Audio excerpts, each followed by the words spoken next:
خۆشەویستانم سەرەتا ساڵی نوێتان پیرۆز بێ و بەو هیوایی هەموو خەونە جوانەکانتان لە ساڵی 2013دا بێتە دی.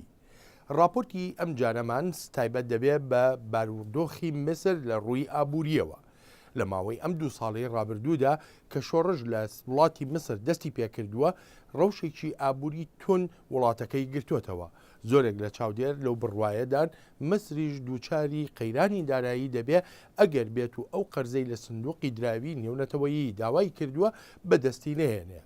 پێشتر محەممەد مرسی سەرۆکی نوێی مسر پەیمانیدا کە ڕەوشی ئابووری وڵاتەکە بەرەو باشتر ببات.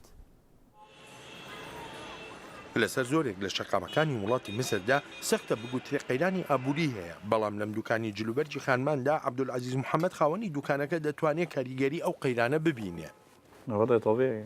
ئەوە هەروایە لە هەموو شوێنێک دەکەویتە ژێر کاریگەری ڕەوشەکەوە کە پشێوی هەبێت بازار کەس دەبێت و بە پێچەوانشەوە.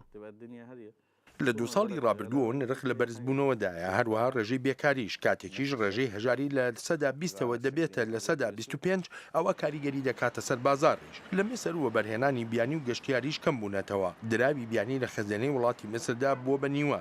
ئەشرەف مشرف پرۆفسۆری ئابووری سیاسی لە زانکۆی کینگ لە لەندەن.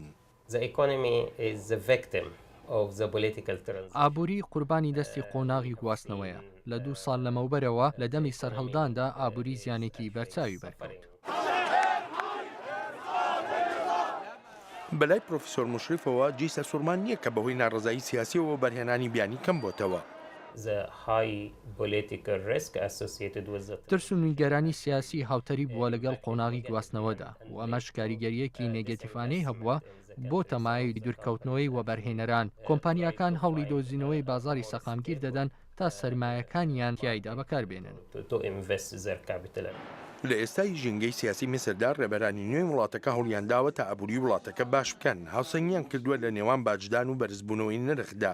وەرگرتنی قەرزی سندوقی نێونەتەوەیی دراویان دواخستووە چونکە ناتوانن مەرجەکانی بەجێ بگەێنن. محەممەد هیشام لە ڕێکخراوی بازرگانی جیهانی مسر لەو بڕوایەدا کاتێک ڕەوشی سیاسی وڵاتەکەی ئارام دەبێتەوە ئەو جا ئابووری دەکەوێتە سەرڕێی خۆی. هي مضطرة لا مفر أن تهتم بالجانب الاقتصادي. پێویستە حکومەت ئاوڕێک لە باری ئابووری بداتەوە. خەڵک گەشەکردنی خێرای ئابووری و ئابووریەکی جێگیریان دەوێت، کاریان دەوێت. ئەمانەش ئەرکی سەرەکی ئەم حکومەتە و ئەم سەرۆکەن. محەممەد هیشام دانیش بۆ دادنێ ئەمانە پێویستیان بە هێورکردنەوەی ڕەوشەکە هەیە کە ناجێگیری لەم 2 ساڵی ڕابردوودا وەک بەشێک لە ژیانی ڕۆژانەی میسرەکانی لێهاتووە. ئیسلامیەکانی مسر هیوادارن دەستوری نوێ ئەو جێگیریە بێنێتە ئاراوە لە دەمێکدا ئۆپۆزیسیۆن پەیمانیان داوە فشارەکانی شەقام بەردەوام بێ هاوکاتی هەروە دێو نزیکبوونەوە لە هەڵبژاردننی پەرلەمان. ئۆپۆزیسیۆن نیگەرانی هەیە لەوەی وڵاتەکە ببێتە دەوڵەتێکی کۆنەپارێزی ئاینی. شارەزا لەو بڕوایەدان ئەگەر وەها بێ ئەوە سەخت دەبێت بۆ حکوومەت هەنگاوی نائاسایی بنێ لە ڕوانگەی ئابووریەوە. ئەمەش پێ دەچێت هۆکار بێت بۆ دواکەوتنی گەشەکردنی ئابووری لە وڵاتی مسر.